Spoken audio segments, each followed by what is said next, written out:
সুপ্রিয় দর্শক, আপনারা যারা চান যে রাশিয়া ইউক্রেন যুদ্ধ বন্ধ হয়ে যাক, তাদের জন্য দুটো খবর। একটা হলো সুখবর, একটা একটু খারাপ খবর। সুখবরটা আগে বলি। সেটি হলো যে মার্কিন নির্বাচিত প্রেসিডেন্ট ডোনাল্ড ট্রাম্প জানিয়েছেন যে জেলেনস্কি যুদ্ধ বন্ধ করার জন্য একটা চুক্তি করতে সম্মত হয়েছে এবং সামাজিক যোগাযোগ মাধ্যম ট্রুথে একটা পোস্ট করেছেন তিনি। সেই পোস্টে তিনি অনেকগুলো কথা লিখেছেন। সেই কথার মধ্যে মূল কথা হলো এটি যে জেলেনস্কি একটা চুক্তি করতে সম্মত হয়েছেন।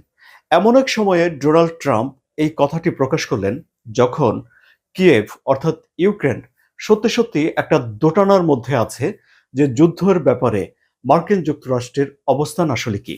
একদিকে ডোনাল্ড ট্রাম্প যুদ্ধ বন্ধ করার জন্য চাপ দিচ্ছেন, তিনি ক্ষমতায় আসার পরেই যুদ্ধ বন্ধ করে দেবেন এবং তিনি তার দৃঢ় মনোভাবের প্রকাশ তার কথায় আচরণে দিচ্ছেন।